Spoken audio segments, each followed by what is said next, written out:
Good morning there, Ellen. Good morning, Brandon. Good morning, Bob.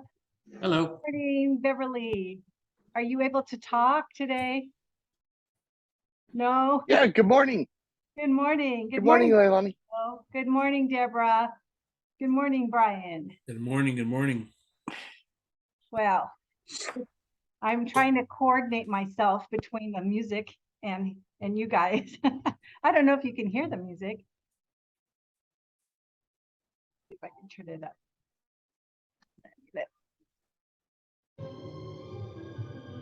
Okay, let me let some more people in.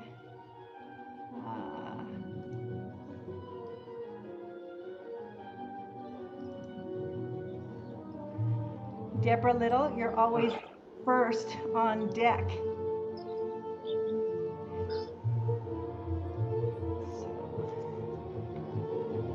Okay. We'll just begin because I want to respect people's time here. Thank you for being on time. Let me turn off the music now. Hold on.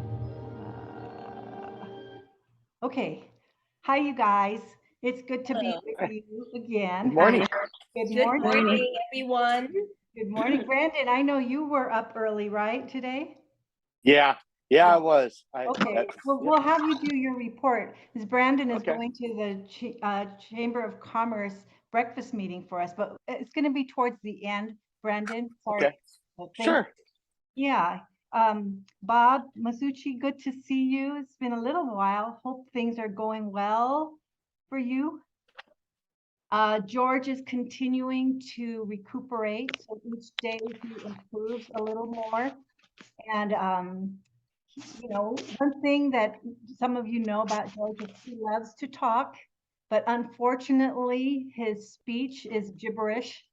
And I want to talk to him. I want to understand him, but sometimes there is not that meeting of the mind. So we both get a little bit frustrated. So it's a time for us, you know, just to take a deep breath and refigure out a new way to communicate.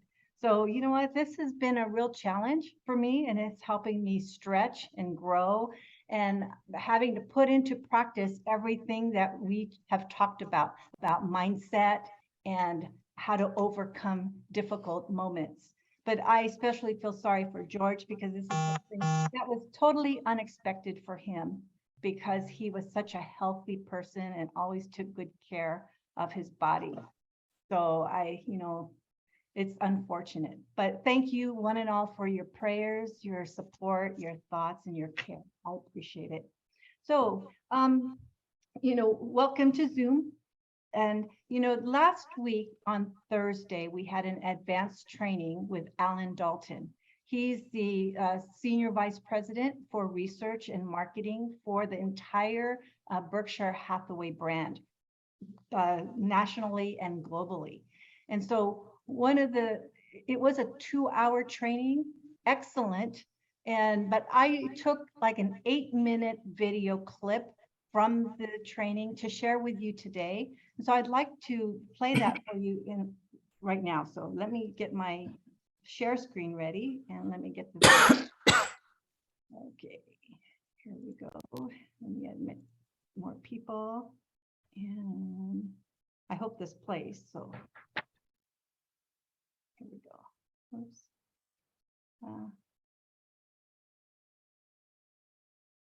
Okay. Productivity for everyone significantly increases when real estate companies and offices collaborate. This is an important point because it's normal in real estate for agents to understand that within their company, they both cooperate and compete. That's exactly right. And that's why sometimes there's a reluctance of sharing ideas.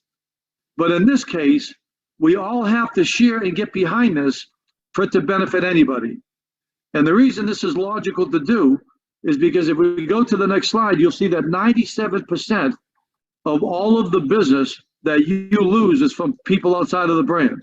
And it's less than 1%. And no brand does more than 4% of the business, and no more than 2% of the business in the world. So your competition overwhelmingly is outside of your brokerage, outside of your brand.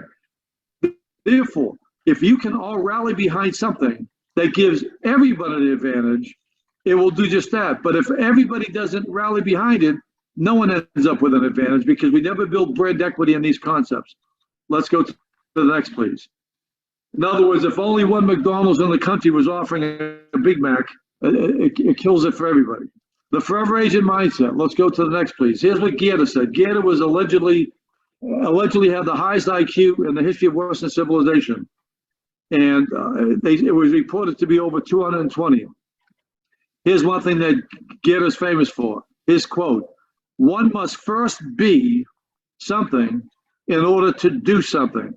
So if somebody doesn't see themselves as a baseball player, they're not going to be successful. If somebody doesn't see themselves as a singer, a pianist, a forever agent, they're never going to be a forever agent. Let's go to the next. Traditional agents have past clients. Here's our mindset. How many times have you ever heard the expression, my past clients? How many times have you heard colleagues and maybe even yourself utter the following? I've got to do a better job of keeping in touch with my past clients. The forever agent movement is designed to eviscerate that term. Because if somebody is your past client, that means that you are their past agent. If we didn't have the term past clients, I wouldn't be excited about the forever agent movement. We've got to change that. Let's go to the next. The forever agent mindset is also dedicated to closing the real estate loyalty gap. Something like 90% of consumers indicate they're going to go back to their real estate professional, but only 12% do. That's a loyalty gap. If there wasn't a loyalty gap, we wouldn't need the forever agent movement because it would mean that you already have everybody using you forever and only you. Next. A forever agent effectively manages 3 real estate ecosystems. Everybody is given one, IDX, MLS, NAR. That's a blessing. You don't have to come in here. You'll say you're in business for yourself or you're running a business, but thank God you didn't have to run the whole business. There's a system already in place. It's an ecosystem. From day one, you can use MLS, IDX, be a realtor. There's another ecosystem, though, that wasn't given to you. It's one that you've got to create. That's the real estate ecosystem around home service providers, home vendor partners, okay? People move every 11 to 13 years. Are they bringing you when they're considering moving or improving? For their landscaper, okay? For their pool maintenance. This is the only way somebody's going to sustain relations for 13 years is to be invaluable during those years. So they'll get all the referrals from all the vendors and they're guaranteed they'll get their repeat business. Then there's a third ecosystem. This is the one that my colleague Andrew Undermont of Baltimore pointed out. The forever agent movement is going to be a ecosystem. So there's going to be masterminds, coaching programs. We're creating a third ecosystem just for Berkshire Home Services. Let's go, and that's the forever agent movement. Next, please. Forever agents don't just focus on the psychology of sales, but also on the sociology of marketing. Before I get into real estate sales, I was in insurance decades ago in sales and management. Back then, we were called life insurance agents. That was before there was something called financial planners. All of our training back then was at the micro level. It was at the psychology of sales. Back then, multiple decades ago, because this DISC, D-I-S-C, started in 1929 at Harvard University. DISC is a fantastic self-discovery tool, but the industry's corrupted it. We've gone from DISC testing, which is fantastic, to actually DISC guessing, where people are going out trying to put people in labels without even testing them. It's amazing, okay? But whatever. So, but here's the thing with the psychology of sales. 75% of homeowners only bring in one agent when they're going to list their home. And for top producers, it's probably 90 to 95%. We have spent the last 30 years going over the psychology of sales. If somebody's visual, how does it sound to you? If somebody's audio, how does this look to you? If they're auditory, how does it sound to you? If they're tactile, how does this feel to you? If somebody leans forward, you lean forward. Here's 15 different closes. The industry, unlike any other industry, has what I would refer to as a scripting fetish, okay? I can't think of any other profession that all people talk about night and day are your scripts, because obviously you're not intelligent enough to talk on your own, okay? You can't, like a doctor can't explain heart surgery. They've got to be given a script to explain everything. We've got to evolve, but all of that is at the psychology of sales. But top agents tell me this, Alan, my problem isn't getting the listing when I get up to bat. I need more appointments.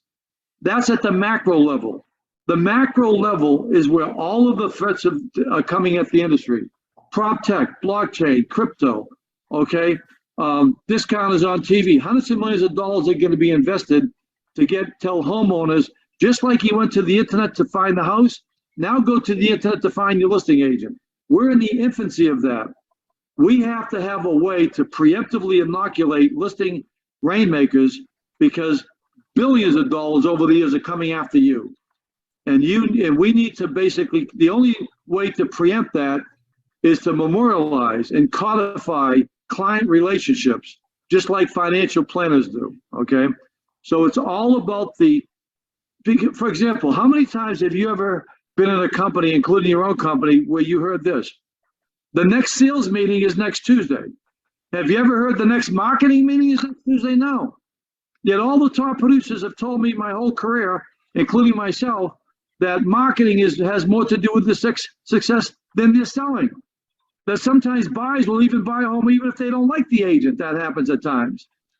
Okay, it's all about marketing. We're a great selling industry in terms of that. So all of this attention on the micro, the selling, the scripts, okay, the Ben Franklin close, the takeaway close, I'm a consultative salesperson. That was good 40 years ago, 30 years ago. That came out of the insurance business. But we have to evolve.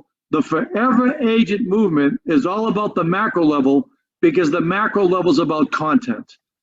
The macro is about content. The macro is about painting on a larger canvas. And so let's move on to the next. And as you can see here. Okay, let me just let some people in. They're waiting. Hold on. I didn't see them waiting, so unfortunately they didn't get to listen to Alan. But I know he talks pretty fast, but I'm hoping that you were able to hear a few nuggets in his presentation. You know, I think our Berkshire Hathaway brand is very famous. And whenever we say we're from Berkshire Hathaway, people seem to know who we are. You know, when we were Tarbell. Where are you going? We're gonna go to Winco, you know, Frio Ranch. When we were Tarbell Realtors, unfortunately, we were just local in Southern California, mostly Orange County, LA, and maybe San Bernardino, Riverside. But with Berkshire Hathaway, I guess that Warren Buffett is just very famous and people happen to know what Berkshire Hathaway is. And so I'm thinking that's a good thing. And they have a video in our marketing resource called the Halo Effect because they're riding on the name of Berkshire Hathaway. And now there's a movement within the brand about becoming the forever agent. So I hope that you were able to hear what he was saying.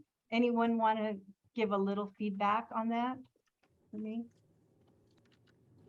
Yeah, Ellen and Betty Jo. Betty Jo, you're unmuted, so go first. Oh, okay. You know, I like the fact that he said, don't call them past agents or past clients.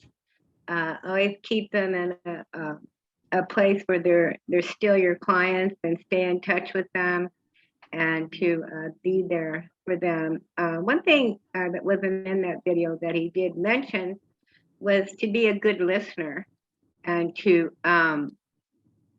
listen what your clients are saying to you rather than talking about yourself and your accomplishments. I know we've discussed this before, but he kind of stressed that in another part of his talk, but really listen to them, where their interests are, you know, what they're looking for, what they want to accomplish, and that I know we had talked about, you know, it may be in touch with them for a while, and, you know, they want to update their home, and, you know, that we had talked about, you know, even making a list of having a list of good workmanship that we can recommend to them, how to update their home, even if they aren't ready to sell right now, but they want to do something to their home, and we can help them if they, turn to us and ask us. We always have some good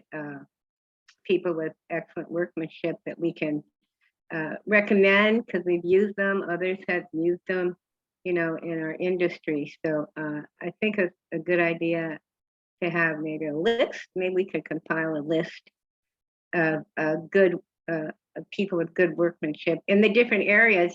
People have done different areas. They have maybe one for the Inland Empire, another one for Pasadena area or wherever, Victorville. I don't know, different areas. We've all had workers, do projects for us. So I think he mentioned that would be a good idea too. But just some things I picked up on and, we've discussed. So.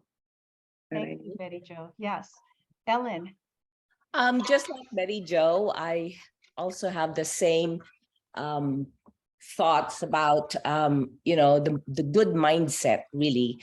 Past client, I always refer my clients to be my past client. But really, why not refer them to be your forever client? Because how would you feel if your past client refers you to be their past agent? So I think it would be nice if you would refer all your clients to be your forever clients, and psychologically you have that at the back of your mind to go back to them every so often. And instead of farming or getting more business out there, getting more clients out there, why don't you prioritize your forever clients first, and then the remaining number of days in a week go for your farming? That's what I thought. Thank you, Ellen. Anyone else want to share? Especially those who attended. If not, what you both said, Ellen and Betty Jo, is I think vocabulary, words do matter. And so using the term forever client is a good thing rather than past client, so that we can be that forever agent. And as Betty Jo mentioned, that we connect with them, not just at the sale or the buy of their home, but throughout the 11 to 13 years that he says homeowners stay in the home. And so when, what they should think of you when they think, oh, who would know a good painter, or who knows someone who could do flooring? So that's something I'd like for all of us to work on. And I want to share that with you later. But I just wanted to get a little bit of feedback from you from this 8-minute snippet. He did over 2 hours, but I want to get into that forever agent mindset. And do you remember he a long time ago said, instead of calling it a listing presentation, which means that we're always presenting and talking about ourselves and how great our company is, we're doing a marketing proposal so that we are in collaboration with the client, so that together we work as a team. And that will help solidify a relationship even more, because it's hard to just get involved when someone's just presenting, talking. That's why I really hate to talk here with you guys. I like a little bit more feedback, but I know Zoom is a little not as conducive, but I wanted to also say that, let me see if I can bring it up.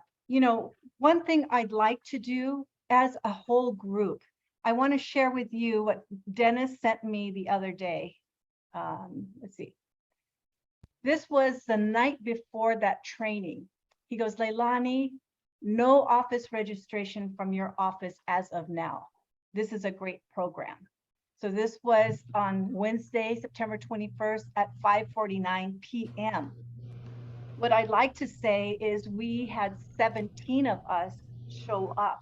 And so I am just very thankful for your responsiveness in getting on board. It was my mistake because I didn't realize we had to register in advance. I thought it was just the Zoom link that we usually do and click on. So I didn't say you need to register in advance, but send out that email, and you guys did. So there were 125 people that were on that Zoom call. We had 17, and I did the calculations. We had 13.6% of us showed up out of offices of 18. So that's a pretty good showing from our group, who just got the email that morning to say, hey, register because we need to show up. And so I was very proud of you. And I know that Deborah, Scott, and Beverly had seen it before. So that was actually 20 of us who showed up. So I really appreciate that. And I wanted to show you this, just to remind you, do you remember when we did the brush of love? Whenever our office puts our mind to it, we win. Look at Chino Heights, 511 entries for that brush of love sweepstakes.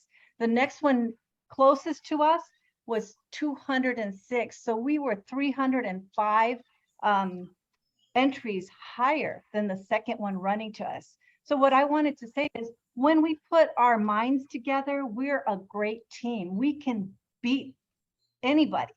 So what I'm thinking of is, throughout our real estate careers, we have so many people who try to sell us different products. We go to a lot of seminars and they're telling us to do this, do that.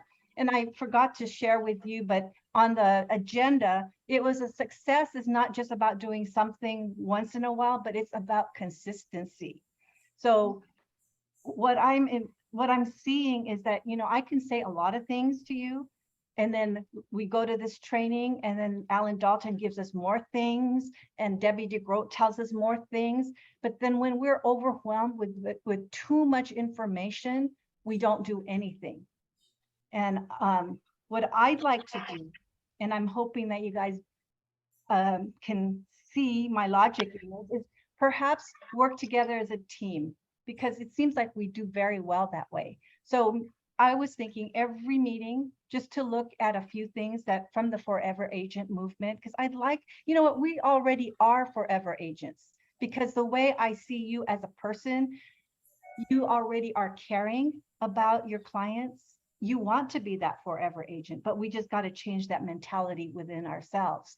And I see how you guys are, in your transactions, you're really there to help the client. It's not just about the commission, although we want to get paid because we value ourselves. But in the long run, it's about developing a great relationship with our client, and hopefully we just keep in touch with them all the time. So let me share with you what Alan at the end of his training gave us. Let's see if I can pull it up. I'm going to have to do this a few times. Is this inflammation in this? Okay, stop share. Let me share it again. So he had a 10-step implementation plan. Now, if you did this all by yourself, I bet you wouldn't do it.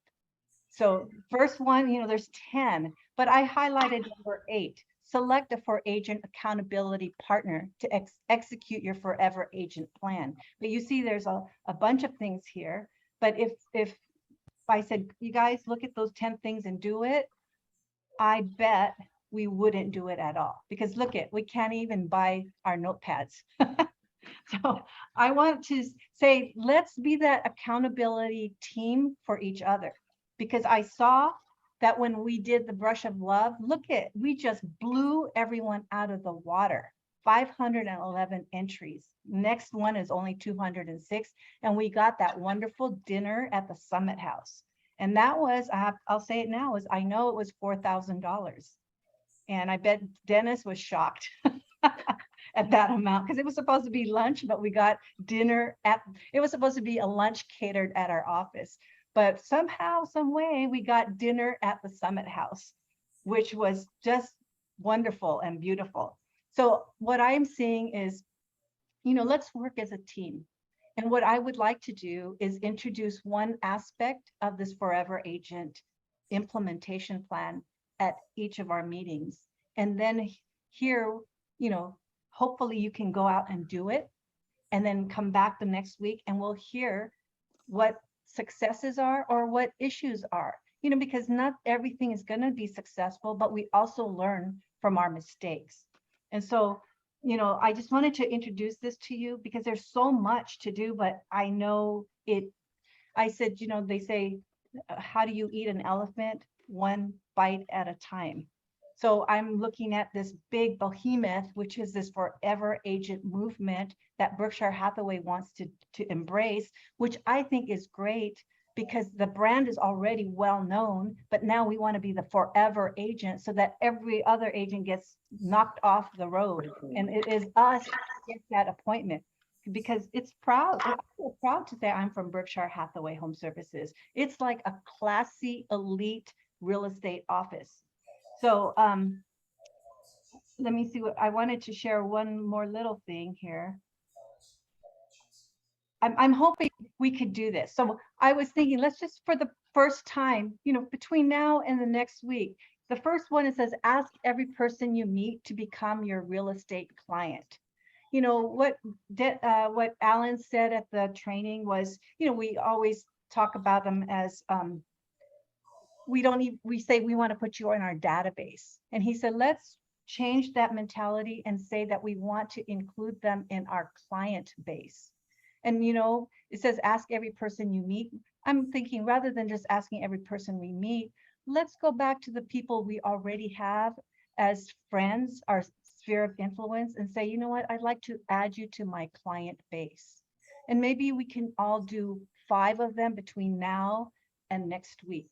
So ask them, you know, permission to put them in your client base.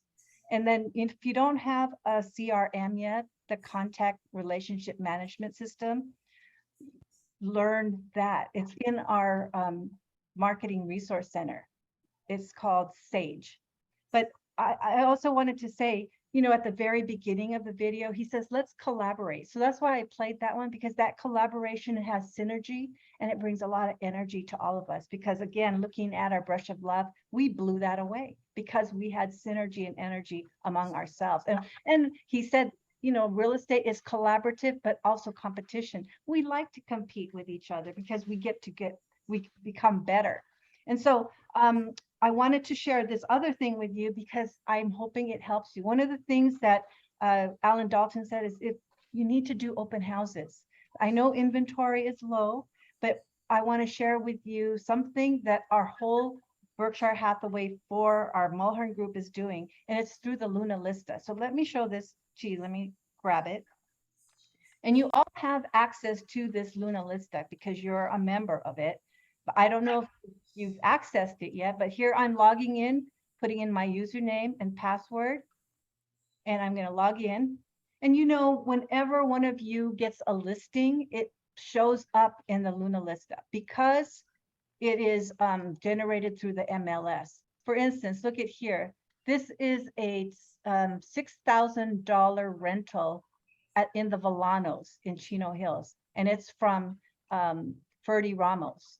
We also have this listing here from Miguel Galaviz. He just put it on September 19th, and it is $1,200,000. But do you see it says available for open house? And then here's another one from, I believe it's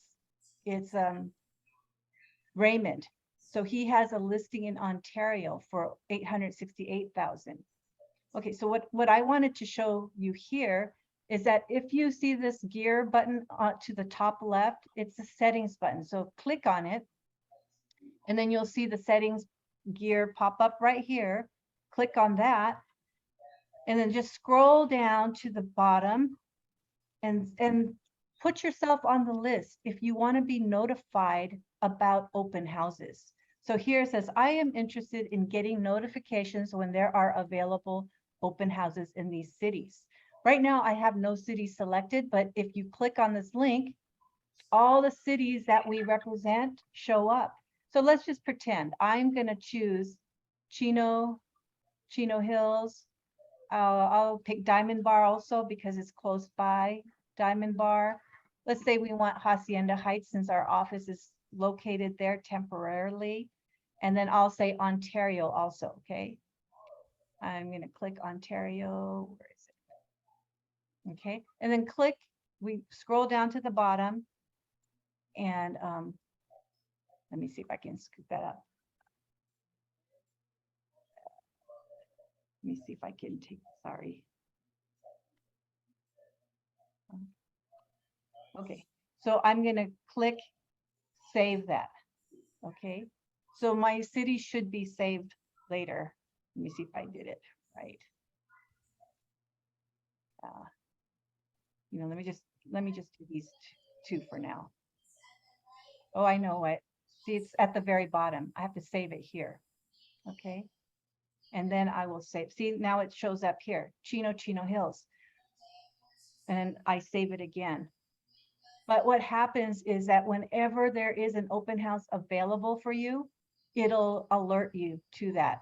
Let me get to the home page where my newsfeed. Okay, like for instance, Miguel had put on his that his listing is available for open house.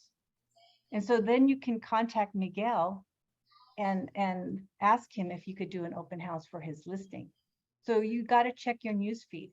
Now, Raymond has not clicked his part where it says his listing is available for open house, but if you're the listing agent, you can click this button and say, click if available for open house. Like for instance, you're too busy and you don't want to do the open house. You click this and then you allow other people to do the open house.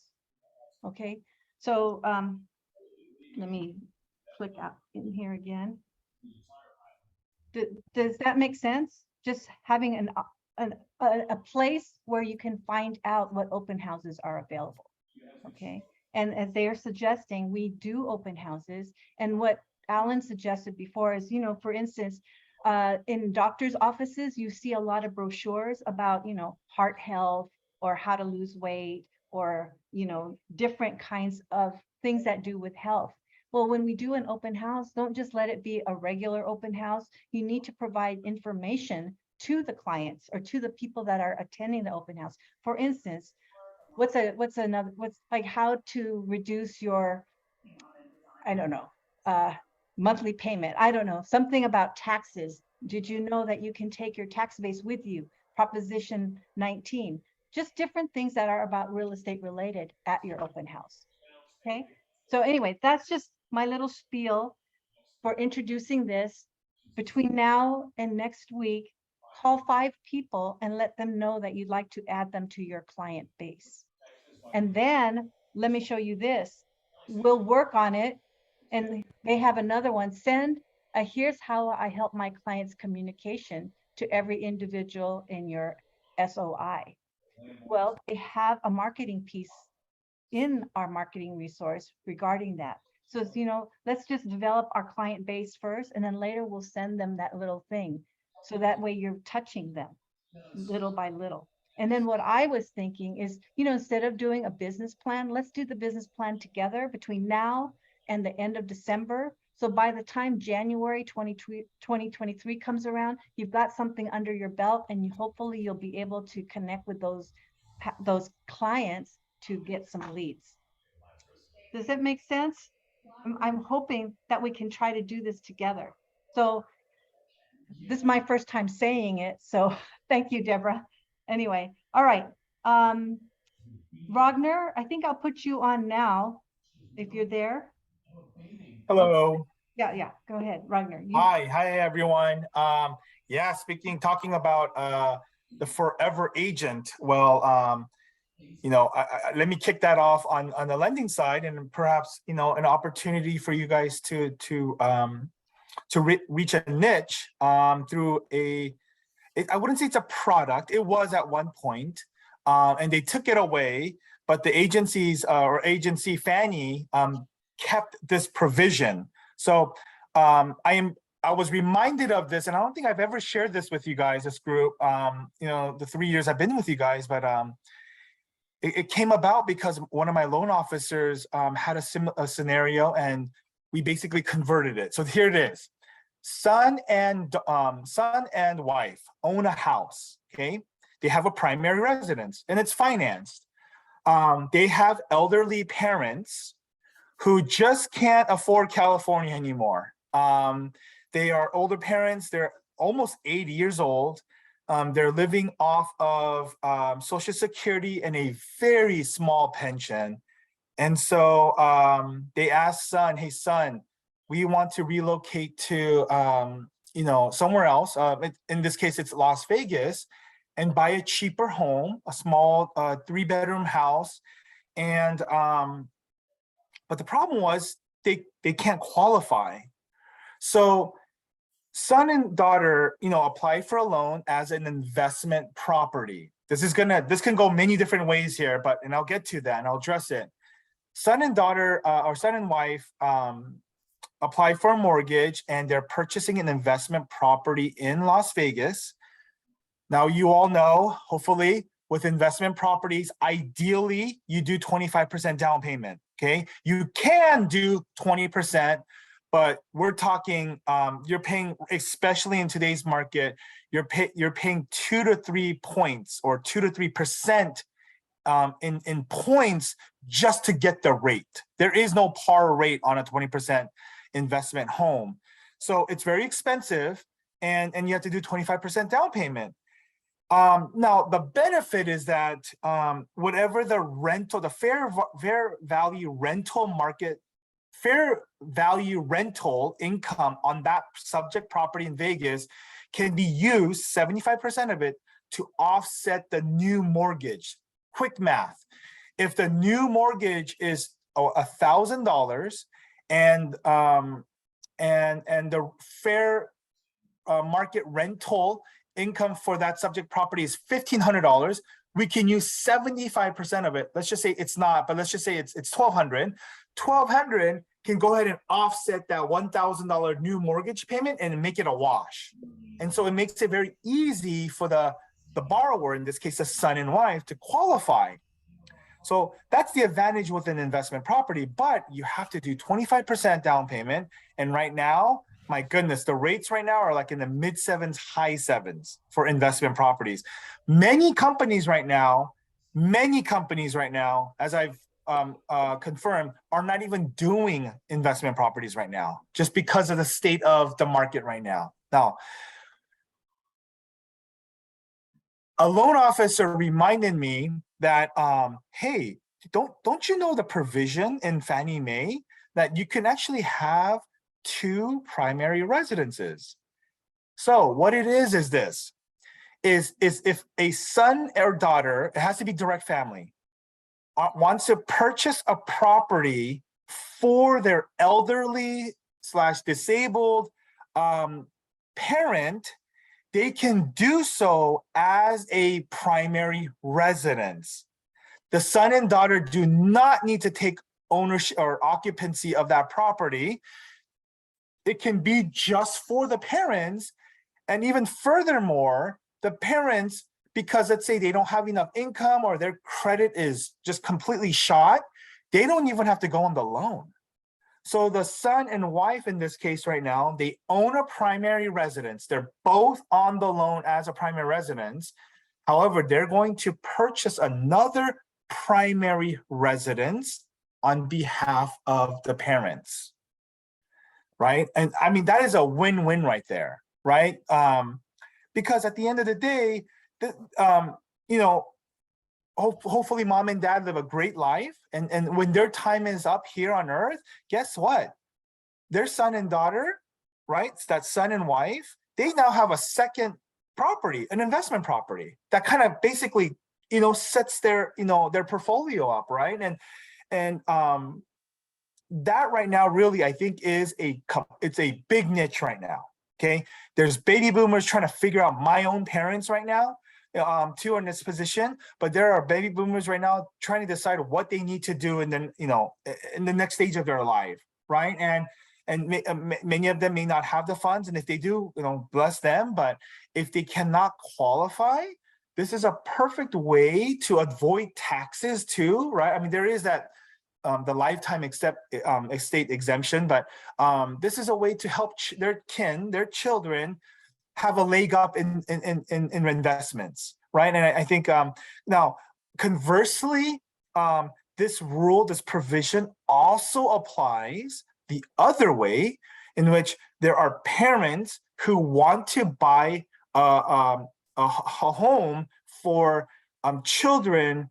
Now, this is the key though. The child either has to be disabled or for a reason or other, they're not competent to make a living. Okay, and so it works conversely for the parent to child, not just child to parent. So an example would be they have a long-term disability, a disabled child who just can't function to work. Parent owns a house, it's not big enough. They want to just buy a separate home for this child where there could be long-term care or whatever. Well, they can buy a secondary home as a qualified as a primary home. Again, thus you don't have to make 25% down payment. You can do as little as 5%, and you get the benefits of the lower interest rates. Okay. I think this is very critical, and I was really excited to share this with you guys because I do believe as the market turns, one thing we know, and I hate saying this, the rich get richer. Okay, it's a fact of life, fact of society, of any type of financial landscape. Rich get richer, and when the time and the opportunity presents itself, I'm telling you right now, because I'm in that mindset, because I want to capitalize it. There will become an opportune time where investors are already purchasing right now, but there will be even a more opportune time with people who have the ability to take on more, real estate and expand their portfolio. They're going to do so. And so if you don't have an investor that you're working with, well, it could just be, son and daughter. It can be mom and pop right now, right? To get a leg up on it. That being said, I want to really quickly touch up on hard money loans, right? Because actually right now, believe it or not, hard money loans are a little bit popular these days because of just the quick accessibility, the ease of it. And there's just a shortage of inventory. And so investors just want to pick it up right away. Hard money loans, in a nutshell, they are not government backed. They're not FHA approved, VA approved. They're not agency, jumbo, not even non-QM. They have nothing to do with that. Okay, hard money loans can look different depending on what type of hard money you're looking or you'll be working with. But in short, it's private money. Hard money is basically private money, where a lender could be a mom and pop. It could be a larger institution. It could be a hard money direct lender. Those exist, yes. It could be an individual where they have, whether it's their own funds or the backing of an investor, they're going to lend money to a borrower, someone who needs money, an investor, i.e. an investor. And the process is a lot simpler. Usually it's just as simple as running credit and doing an appraisal, and that's it. Right? Running credit because they want to see, and the credit is just largely to see, how to extend the interest rate. So obviously the lower the FICO score, the higher the interest rate, the better the FICO score, the lower the interest rates. But that being said, interest rates still at par. You're looking at anywhere between it starts off generally, the general line is double a first mortgage rate. So if the mortgage rate is 4%, hard money is 8%. If the market rate for a first mortgage, conventional rate mortgage right now is like 7, hard money is around 14. Okay, that's just a general rule of thumb. You can find it to be a little bit less, but generally that's the case. Okay, because the hard money, right? Because they have to pay the investor, and then the lender themselves wants to make money, right? Knowing that the client doesn't have other options, or there's a reason why they want it right now, right? So a big contingency, hard money, I was going to say many times, but I want to say actually almost always has a 12-month due clause. Okay, what's the proper term? It's callable in 12 months. Okay, meaning you either have to pay it off by refinancing it. They want to get their money in 12 months, basically. They're going to make high interest for the first 12 months, and they want you to pay it off because it's a lot of risk. There's nothing backing it up. Or they're going to refinance it for you. And I'm telling you, if you get a hard money loan and you go into the 13th month without being able to pay them off and they refinance it, they can, well, one, they have the option of calling that property or default, they can take that property back. But if they refinance it, I mean, you're looking at some hefty fees. So if hard money loan is something you want to entertain, do please read that fine print in the contract, because it's usually not an attractive, it doesn't have attractive terms. That said, reach me, call me anytime, and I will go over with you and exhaust non-QM loans for you. Okay, really, the pecking order should be conventional and agency loans, then the non-QM loans, because there's so many different non-QM loans, and then really your last resort is the hard money. I'm not trying to say that hard money is a bad thing. Some investors, some people just are in a bind. They need the money fast. So hard money, that's why it's there. But just caution those borrowers, or if you yourself are looking for a hard money loan, just be wary, because the fine print, the conditions and the contingencies can be something that can be catastrophic to you, right? So be careful of that. But all this to say, there is a niche out there right now, and there's a niche that's going to be wide and available and opportune for folks in the coming months, where all of this is going on, right? Property values finally, we're seeing now, are coming down just a little bit. The rate of appreciation, right? It's not so much that the value of a home is going down, but the rate of appreciation has come down dramatically now, to the point where, yes, there might actually be, I think Orange County, on Monday, we reported a negative 0.2% drop in prices. So your home values didn't drop 1%, it dropped 20% of 1%, which is still a loss, right? So we are seeing properties come down. The rates, real quickly, I know I'm covering a lot right now, but it all ties in. Rates, for the first time today, like, what a sigh of relief for me as a lender and for your buyers, right? Because the rates for the first time dropped 20 basis points, 20 basis points today, this morning. So look at your TNX, you'll see that loss, because the last 2 weeks we have seen the 10-year bond even hit, barely just hit 4. To put it in perspective, since the pandemic, the 10-year bond has now gone up over 225%. In other words, simply put, it has more than doubled. Okay, so yes, you are seeing rates in the 7s right now, but with rates doing what it's doing, largely it was doing that because of Britain, and then well, we saw the rates right now. Britain basically saying that they're going to buy back their own bonds. So they are doing what we, USA, did during the pandemic that kept the rates low. And in response to Britain announcing that today, our rates dropped too, which is a good thing, right? And right now, I'm not an economist, but I'm hoping that more countries follow suit. And as I've been reading, I think they are, because they're just afraid right now of a global recession right now. And so Britain's doing that to hold on, to maintain their debt, and so that it doesn't go, outrageous like, unfortunately the US is. But that all said, there is a niche, there's a market, and that's rentals, baby boomers as well. I think the two will coincide as standard of living is going up. It's becoming more expensive. Our dollar is becoming weaker. The baby boomer generation has to make a decision, right? It is, do we move? Do we try to qualify for Section 8, which is impossible? Do we move back in with our kids?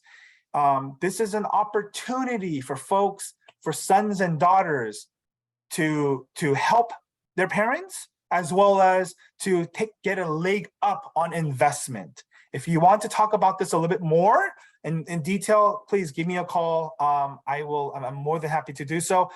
Last thing before I go, I want to apologize in advance for those who have who I promised will get a Starbucks card the last 2 weeks ago.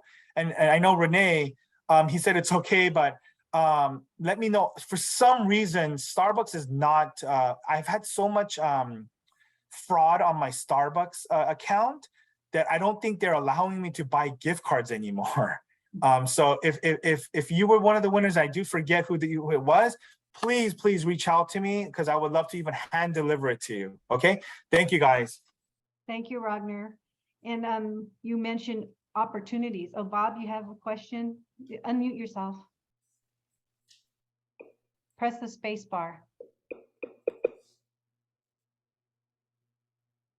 Okay, can you hear me now? Yes. Yeah. Perfect. Question on the FHA for the second property.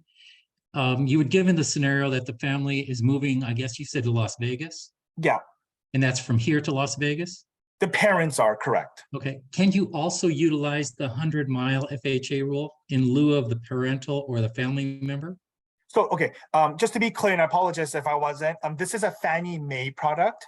Oh, I thought you said FHA. I'm sorry. Yeah, sorry, Fannie Mae. Okay. As far as FHA goes, keep in mind that the big misconception about FHA loans is it's only a first-time home buyer's product.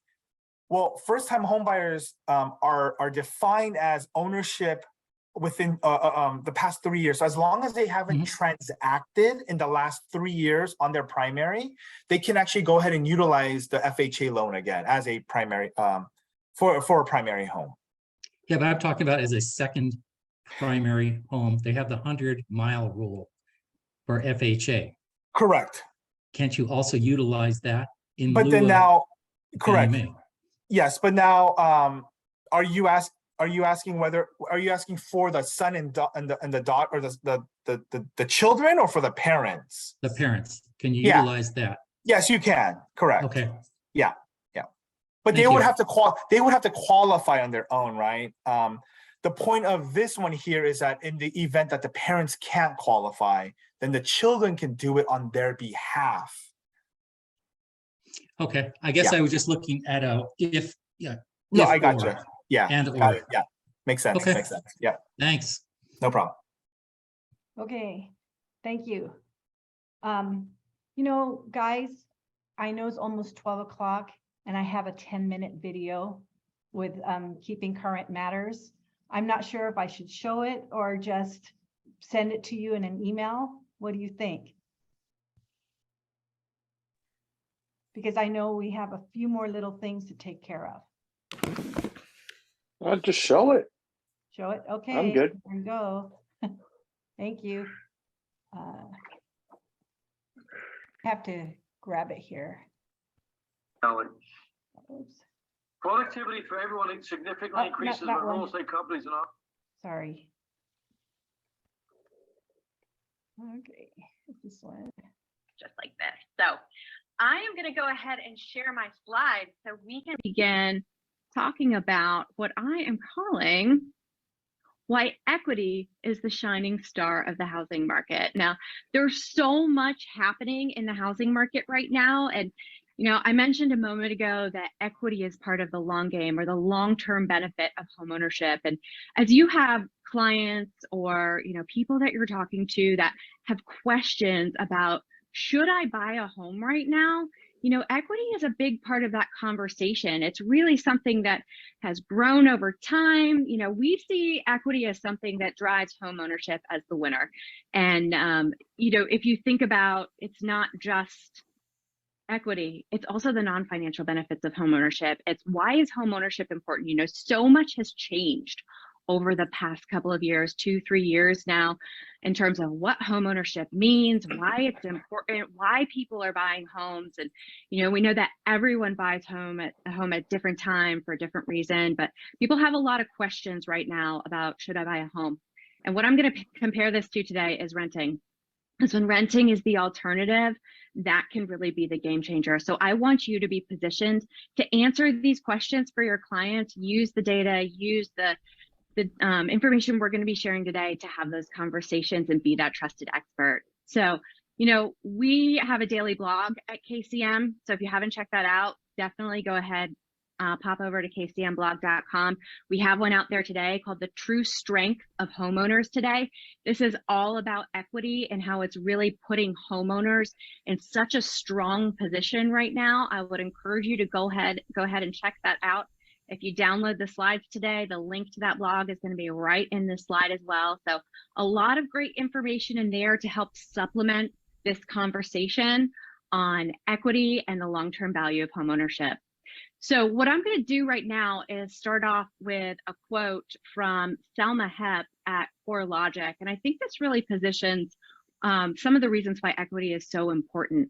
She says, for many households, home equity is the only source of wealth gain. As a result, recent record gains in equity and record declines in loan-to-value ratios will provide many owners with a financial buffer in case economic conditions worsen.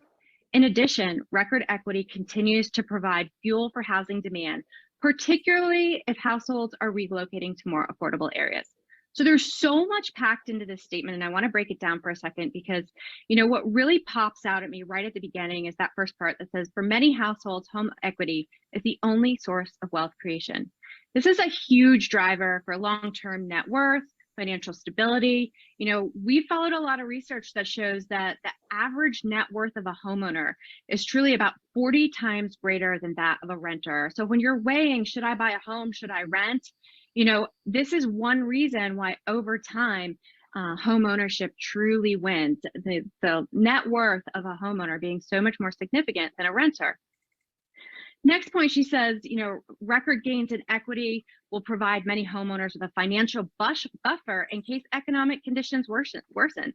You know, this is huge. We talk about how if, you know, we're not in an environment where we're going to see a wave of foreclosures. We followed along with this, provided a lot of data for you in this, but, you know, people go through hardships all the time, whether they are losing their job or they have a change in their personal situation and they need to make a change. And today, equity is that financial buffer in case someone does need to make a change, in case they do need to sell their home or move or, you know, change their situation. Equity can certainly help facilitate that opportunity.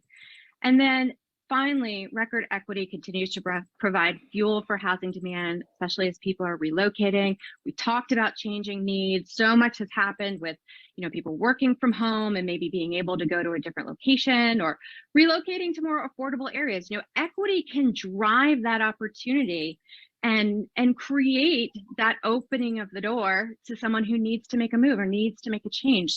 So many benefits of equity today, and that is a direct reflection of rising home prices and the home price appreciation that we've seen, not just over the past year or two, but truly over time. And that's what I'm going to show you as we go through the presentation today, how equity has really been a driver in the long game.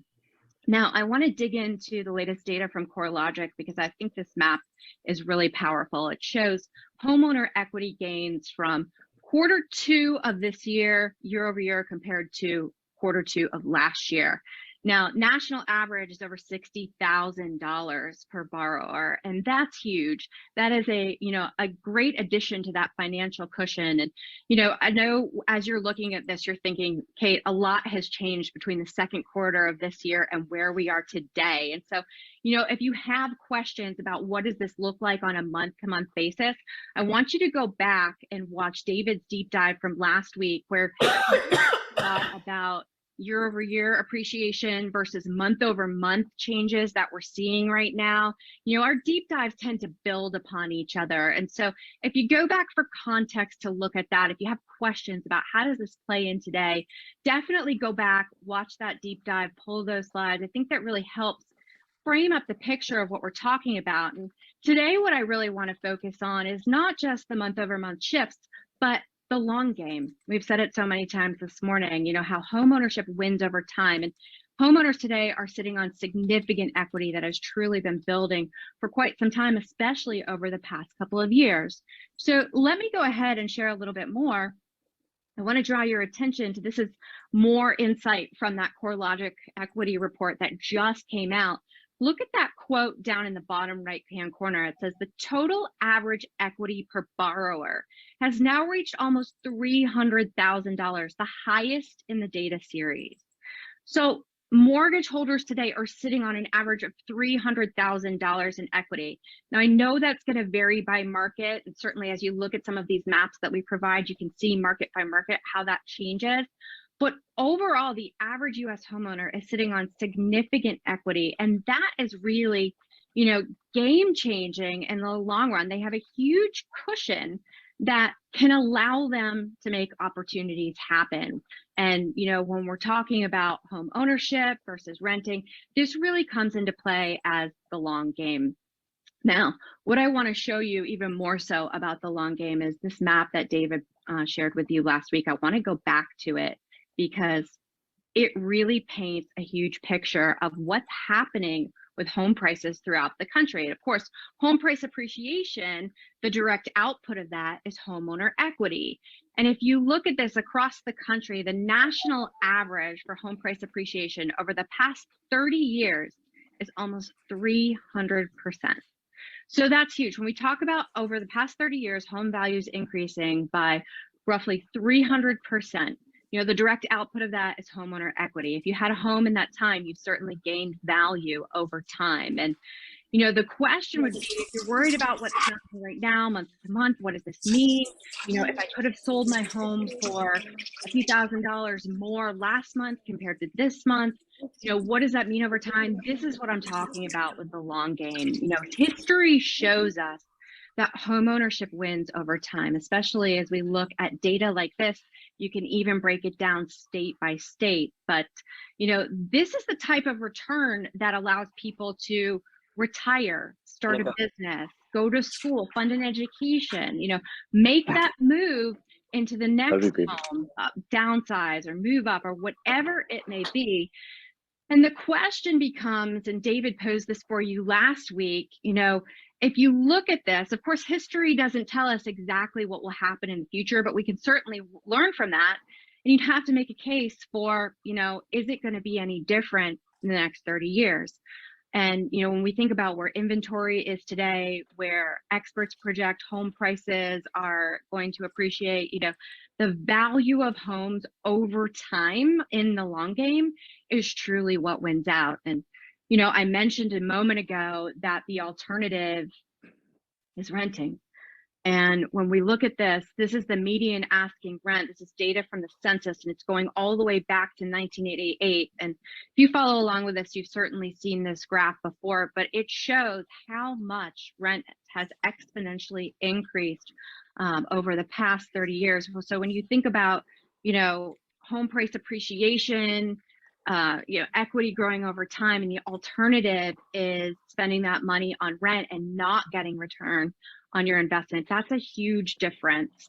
And, you know, I want you to hear me loud and clear when I say that we know that homeowners or people purchase homes for different reasons at different times, and not everyone is positioned to be able to purchase a home right now. But as we have people who maybe your clients that are sitting there waiting it out, seeing, you know, what's going to happen with mortgage rates, what's going to happen with home prices, you know, this is the question you want to ask. Do you want to put at risk that equity and potentially renting over time or not earning that equity back? So really, you know, being that trusted expert and being able to share this data is super important as you're starting to help your clients make powerful and confident decisions. And, you know, as I think about home ownership as a whole, we talk about how it wins over time, but it's just not just the financial component, it's that emotional component. It's what we talked about earlier with, you can live in your home, it can change your life. You have that security, that safety, that place of refuge that, you know, we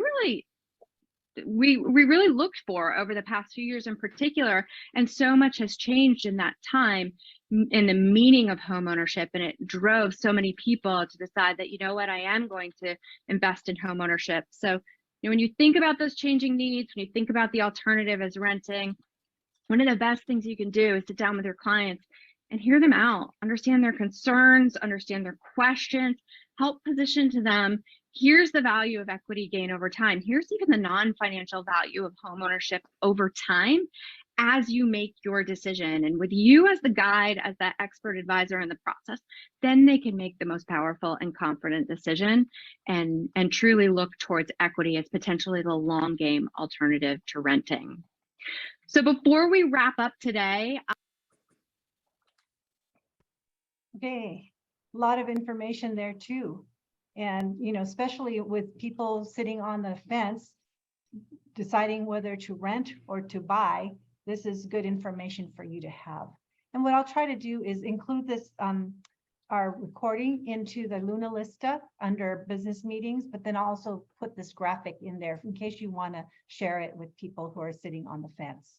And look at California, I saw that 117% appreciation in the, I forget how long it was, but we're just following Hawaii at 130% and Florida is behind us at 100%. So amazing. Let me switch over to Brandon. Brandon, you were at the Chino Chamber of Commerce meeting today. Do you want to share with us what was said as we wrap up? Yeah, it was, there's a Rotary meeting. There's a lobster fest in the city of Chino this Saturday. So if you go online, you can go onto the Chino Rotary and they're going to have a lobster fest, and it's, you know, great way to meet people and, you know, hey, cheap lobster. So, you know, I'll be there. I love to eat and, you know, socialize. So this will be fun. I know you like to network, Brandon. Yeah.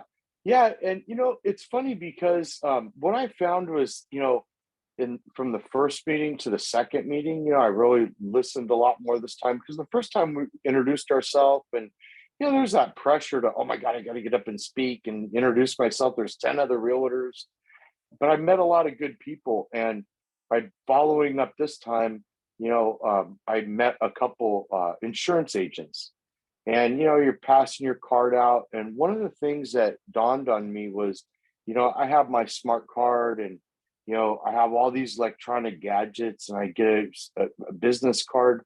But one of the guys from the Farmers Insurance, you know, he was like, hey, you know what? I got your information last time. I've been meaning to call you and I'm sorry, you know, would you like to have coffee? And, you know, it was like taking a proactive, one of the things that it dawned on me was taking a proactive approach to scheduling a meeting in the future, meaning that, you know, okay, next Thursday, I'm going to see this guy at 1 o'clock, while the sandwich, coffee, but we'll be able to network. And, you know, while he may need people for insurance, I need people, you know, that are looking for homes. So it's a win-win really for both of us. But at the same time, he has an office, I have an office, you know, it's just putting that's the thing. Let me just circle back.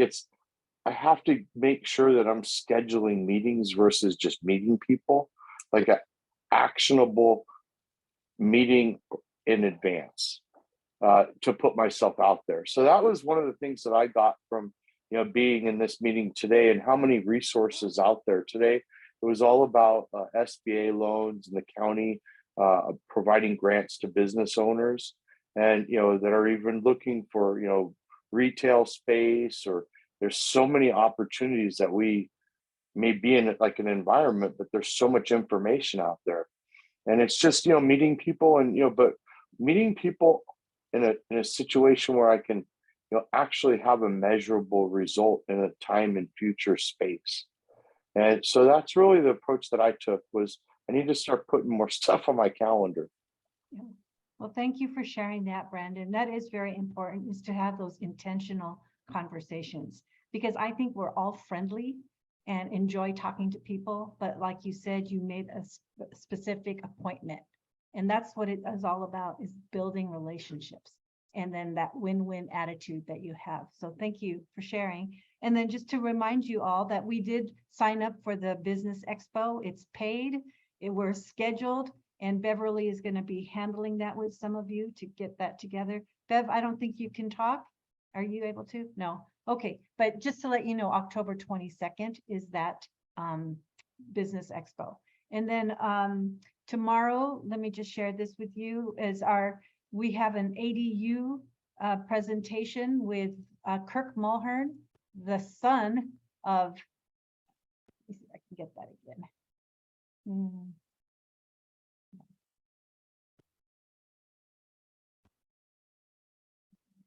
Get it. This is where I really miss George. Okay, here we go. Bellflower ADU. So find out how to maximize the value of your home by adding an ADU granny house. Discover new investment opportunities in real estate and current market trends in Bellflower.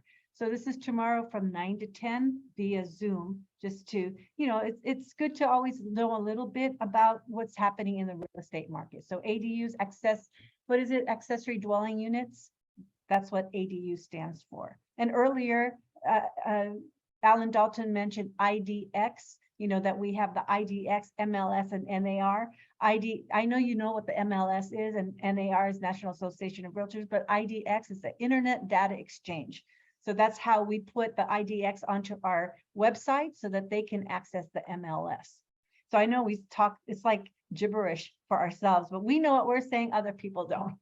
And I wanted to bring up Brian. Brian, you have lunch and learn tomorrow at the office in-house. Do you want to say anything about it?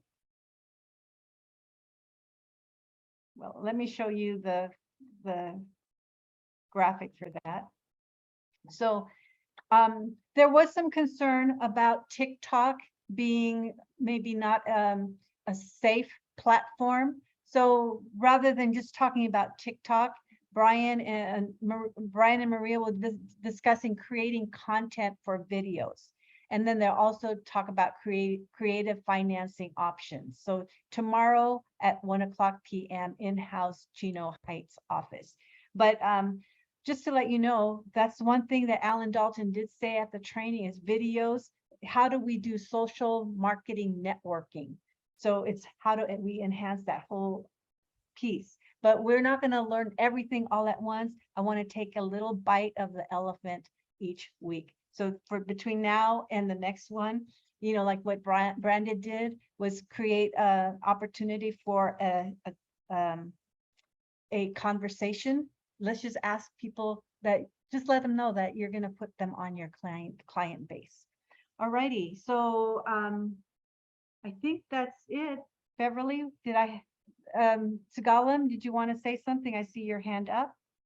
Yes, my question is the class about the ADU. Is it Zoom based or we have to be in person? No, what is it? It's Zoom based. So you will get an email about that. It was probably already sent to you this past week, maybe yesterday, but they'll always send it again tomorrow, and you'll probably get a text message about it as well. So thank you. Yes. Any other questions before we sign off? And well, I just appreciate all of you, for hanging in there with me. It's, George and I are appreciative of all your prayers and your thoughts. Thank you. And I'm trying to do my thing here. So thank you, everyone. We'll talk to you later. So see you tomorrow, hopefully. I'll be at the meeting, 1:00 at the office. Take care. Thank you, Ellen. Thank you, Deborah. Thank you, Betty Jo, for your input. Thank you, Bob. Take care. Welcome. Bye. Bye.